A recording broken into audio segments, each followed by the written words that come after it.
Hello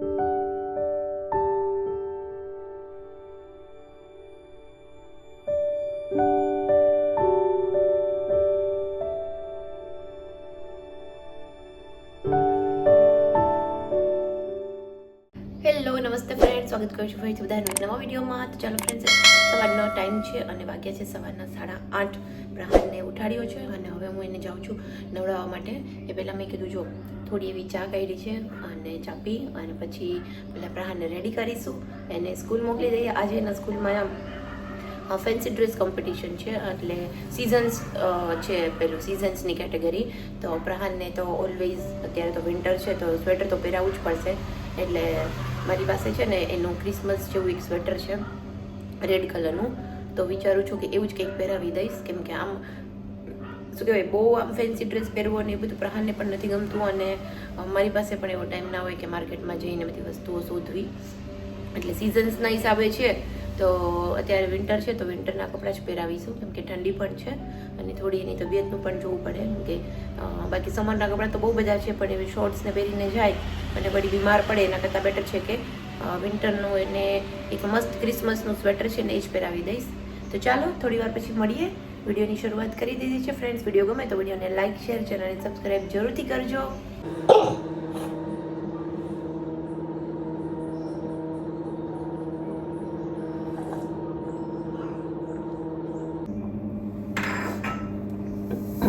શિયાળામાં એક ચાની ચુસ્કી પણ આમ મજા આવી જાય, તાજગી આવી જાય.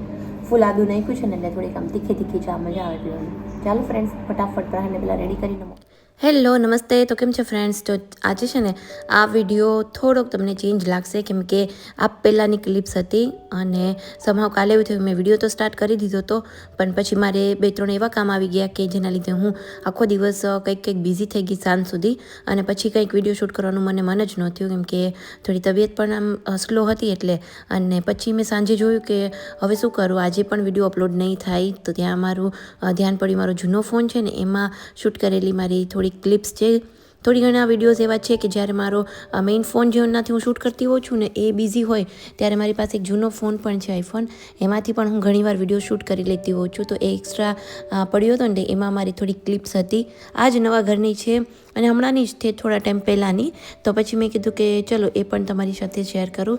તો એમાં બસ જો મારું એક રૂટીન જ અમે શેર કરેલું છે આજે, કે સવારે ઉઠી અને બસ જો નાહી ધોઈ અને સવારમાં એક જ કામ કરવાનું હોય આપણે લેડીઝને. બીજું શું હોય કે બેડ સાફ કરવાનું, રૂમ ક્લીન કરવાના, પછી કિચનમાં આવવાનું તો કિચન સાફ સુથરું કરવાનું, અને ફરી પછી બપોરના લંચની તૈયારી કરવાની. તો આજે મારે જો આમાં ઘી બનાવવાનું હતું, સાથે છે ને મેં મ્યુઝિકનો એક પ્રોગ્રામ લગાવેલો છે કે એ મ્યુઝિક સાંભળતા બ્લૂટૂથમાં થોડું ફાસ્ટ મ્યુઝિક રાખી અને પછી કુકિંગ કરતી હોઉં, કાં કોઈક વિડીયોઝ જોતી હોઉં છું એવી રીતે.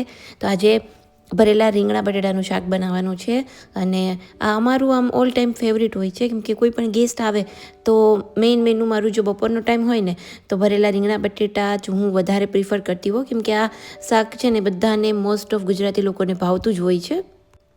બીજા કોઈ શાકમાં કન્ફ્યુઝન હોય છે મને, ભીંડો છે, પછી ફ્લાવર છે, બટેટા છે, અને કઠોળ તો શું છે કે ઇમિડિયેટલી કોઈ આવે તો આપણે બનાવી ના શકીએ, પણ એ બધા શાક એવા છે કે થોડા ડાઉટફુલ રહેતા હોય. આમાં શું બટેટા પણ આવી જાય, રીંગણ પણ આવી જાય, અને ભરેલા હોય તો થોડા સ્વાદિષ્ટ પણ લાગે.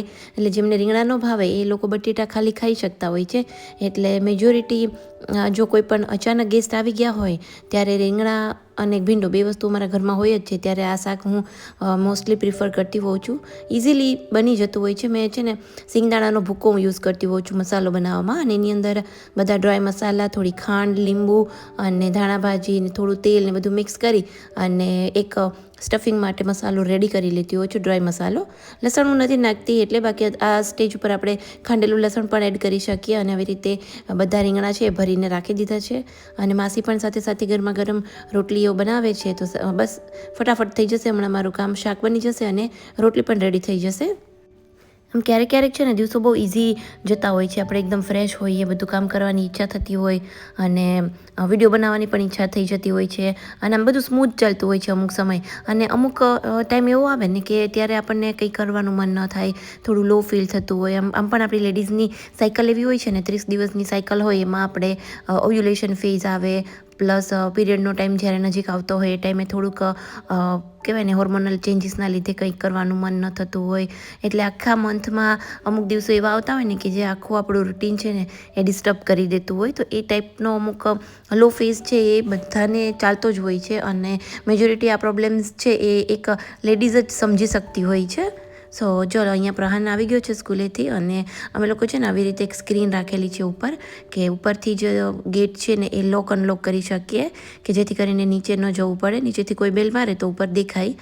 અને પ્રહાન સ્કૂલેથી આવી ગયો, અને આવતાની સાથે જ બેગ તો ઓલવેઝ દરવાજામાં જ છોડીને જતો રહેતો હોય છે અંદર. અને આ મારી પાસે એક બીજી પણ ક્લિપ પડેલી હતી કે જે બી મારા જૂના ફોનમાં હતી, તો મેં કીધું આ બધું મર્જ કરી અને એક સરસ વિડીયો બનાવી નાખું. તો અહીંયા છે ને હું હવેથી ગેસ અને બધી વસ્તુ, સ્ટીલ છે, એલ્યુમિનિયમ છે, તાંબુ, પિત્તળ, કોઈ પણ વસ્તુ છે એને ક્લીન કરવા માટે હું પિત્તાંબરી પાવડર યુઝ કરું છું હવેથી. કે પિત્તાંબરી જે પહેલાં આવતો ને કે ઓનલી આપણે પિત્તળ જ એનાથી સાફ થતું, બટ હવે છે ને એ ઓલ ઇન વન આવી ગયું છે કે એનાથી બધી જ વસ્તુઓ પ્રોપર ક્લીન કરી શકીએ. તો અહીંયા મારા ગેસ ઉપર ને થોડુંક મને છે ને શાઇન એની ઓછી થઈ ગયું એવું લાગતું હતું. આપણે રેગ્યુલર સ્ટીલનો ગેસ સાફ કરીએ પણ અમુક એની જે શાઇન છે ને સ્ટીલના વાસણમાં અમુક ટાઈમે ડલ થઈ જતી હોય છે, ત્યારે આપણે પિત્તાંબરી પાવડર પ્રોપર ઘસી અને એનાથી ક્લીન કરી નાખીએ ને તો ફરીથી એની એક જે શાઇન છે ને એ વાસણ અને આ સ્ટવ બધામાં આવી ગઈ છે. તો અત્યારે પણ જો મેં એનાથી સાફ સફાઈ કરી નાખી છે તો કેટલો પાછો ચમકવા માંડ્યો છે. એટલે અમુક ટાઈમે વાસણો જે છે એ જે ડલ થઈ જતા હોય છે આપણે ક્ષારના પાણીના ને એના લીધે, ત્યારે પિત્તાંબરી પાવડર ઘણો બધો હેલ્પફુલ થતો હોય છે. મેં એ રીતે મારા સ્ટીલના વાસણો પણ ધોયેલા છે, કુકર ને બધી વસ્તુ, તો એ બહુ જ સરસ એમાં નવા જેવી શાઇન આવી જતી હોય છે. જો તમે લોકો હજી ટ્રાય ન કરી હોય ને તો આજે નવો પિત્તાંબરી પાવડર આવ્યો છે ને એ જરૂરથી ટ્રાય કરજો. એ પછી આજે દિવસ છે ત્યાં સવારનું રૂટીન છે. આજે મેં સવારે બનાવેલા છે પૌવા, તો જો સાઈડમાં પડેલા છે, કદાચ મેં નહીં ખાધા હોય એટલે પડ્યા છે, પણ પ્રહાનને પણ ભાવતા હોય છે એટલે ઘણીવાર હું રાખી દેતી હોઉં છું, કેમ કે બપોરના જમવામાં એના છે ને બહુ જ ટેન્ટ્રમ્સ હોય છે. ક્યારેક શાક ન ખાય, ક્યારેક દાળ ભાત ખાય, ન ખાય, પણ પૌવા ઓપ્શનમાં હોય તો એને જો ખાવા હોય તો ખાઈ શકે એટલા માટે. અને દહીં પણ મોસ્ટલી હું છે ને રાતે જ જમાવતી હોઉં છું. આજે કદાચ મને એમ છે ખતમ થઈ ગયું છે, રાત માટે નહીં હોય, એટલે મેં મોર્નિંગમાં અહીંયા દહીં જમાવીને રાખી દઉં છું. અને કાલે જે મેં બનાવ્યું હતું ને સિંગદાણાનો ભૂકો, એ વધારે પડ્યો છે એટલે ડબ્બીમાં ભરી અને હું રાખતી હોઉં છું. સિંગદાણાનો છે ને આવી રીતના ભૂકો કરીને જ હું રાખતી હોઉં છું. થોડા ટાઈમે જ્યારે બી ખાલી થઈ જાય ને તો 2-3 શાક બને એટલું પાછું ભરી અને રાખી દઉં સ્ટોકમાં જ, કેમ કે અચાનક શાક બનાવવું હોય તો ફટાફટ થઈ જાય એટલા માટે. અને અહીંયા બસ જો હવે એ બધું કામ મોર્નિંગનું ખતમ થઈ ગયું છે, અને ફરી પાછો આ એક રૂટીન વિડીયો છે, આ કાલનો જ વિડીયો છે સાંજનો, કે પ્રહાન અહીંયા પોતાનું ડ્રોઈંગ કરે છે. અને કેટલું સરસ જોઈને યુટ્યુબમાંથી જોઈને મસ્ત ડ્રોઈંગ કરેલું છે. એટલે એને ફ્રી ટાઈમમાં મારે ડ્રોઈંગ કરાવવું પડે, કાં પછી કંઈક લેગો રમવાના, કાં પછી સ્કૂલનું હોમવર્ક. તો આ રીતે કાલનો જે આખો ડે છે ને એ અમે સ્પેન્ડ કરેલો છે. સો ફ્રેન્ડ્સ, જો આ એક વિડીયો હતો ને એ થોડો આગલી ક્લિપ્સ હતી, એટલે થોડું ઘણું આજના દિવસ પૂરતું એડજસ્ટ કરી લેજો.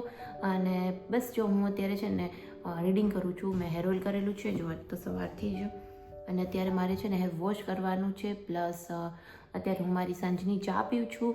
પ્રહાન બારે રમે છે, અને થોડું અહીંયા મને આમ એકલા રીડિંગ કરવું હતું, તો પ્રહાનની સાથે મેં થોડી વાર રમ્યું, પ્લસ એને નાસ્તો કરાવ્યો. અત્યારે હવે એ એનું પ્લે કરે છે, અને મેં કીધું થોડી વાર હવે ત્યાં સુધીમાં વિડીયો એડિટિંગ કરી લઉં, અને પ્લસ મારે અહીંયા થોડું મારું રીડિંગ કરવું છે, થોડું બધું જે કાંઈ બી હોય ને આપણે ડોક્યુમેન્ટેશન્સ અમુક કરવાના ને બધી વસ્તુઓ. તો ત્યારે મારે 1 કલાક જેવો થોડો ફ્રી ટાઈમ જોઈએ છે. પ્રહાન કે કંઈ વાંધો નહીં, હું મારું રમું છું, પછી મને બહુ બોરિંગ થશે તો હું આઈપેડ જોઈશ. મેં કીધું ઓકે. તો બસ જો ચાલો ફ્રેન્ડ્સ, ઠંડીની મોસમ છે અને બહાર જવાનું કંઈ મન નથી થતું. અત્યારે તેમ થાય ઘરમાં જ બેઠા રહીએ, એટલે એકદમ સરસ જો શાંતિ છે અહીંયા. અને હું અહીંયા ગેસ્ટ રૂમમાં બેઠી છું, કેમ કે અમારો જો ગેસ્ટ રૂમનો દરવાજો છે ને એ આમ ડબલ લેયરવાળો છે, તો બહારનો અવાજ અંદર ના આવે, અંદરનો અવાજ બહાર ના જાય એટલા માટે. અને અહીંયા બેસીને જ હું મારું એડિટિંગ જે વોઇસ ઓવર કરવાનું હોય ને અહીંયા બેસીને જ કરવું પડે એટલા માટે. તો બસ મારો વિડીયો જો એડિટ થઈ ગયો છે, અને વિડીયોનો એન્ડ લેવાનો બાકી હતો, તો મેં કીધું ચાલો થોડી તમારી સાથે વાત પણ કરી લઉં. 4900 જેવા સબસ્ક્રાઈબર્સ થઈ ગયા છે, અને હવે 100 સબસ્ક્રાઈબર્સ ખાલી ઘટે છે. તો જલ્દીથી પૂરા થઈ જાય એવી કમેન્ટ કરજો, એક વિશ કરજો કે 5000 સબસ્ક્રાઈબર્સ થઈ જાય. 100 સબસ્ક્રાઈબર્સ થવામાં ઇઝી છે, અઘરા પણ નથી, પણ શું કહેવાય ખબર નહીં, વિડીયો જો ચાલી જાય તો ફટાફટ થઈ પણ જતા હોય છે. એટલે મારો ટાર્ગેટ એવો છે કે આ મંથ સુધીમાં તો થઈ જ જાય, એટલીસ્ટ 2025માં 5000 સબસ્ક્રાઈબર્સ પૂરા થઈ જાય એવો ટાર્ગેટ છે. હવે ઓલમોસ્ટ 10-11 ડેઝ જેવું રહ્યું છે. આજે 18 તારીખ તો થઈ ગઈ છે આજે, હા, એટલા માટે. સો ચાલો ફ્રેન્ડ્સ, આપણે જલ્દીથી મળીશું એક નવા વિડીયો સાથે. આ વિડીયો ગમ્યો હોય તો વિડીયોને લાઇક, શેર, ચેનલને સબસ્ક્રાઈબ જરૂરથી કરજો. ચાલો બાય બાય, આવજો, ટેક કેર.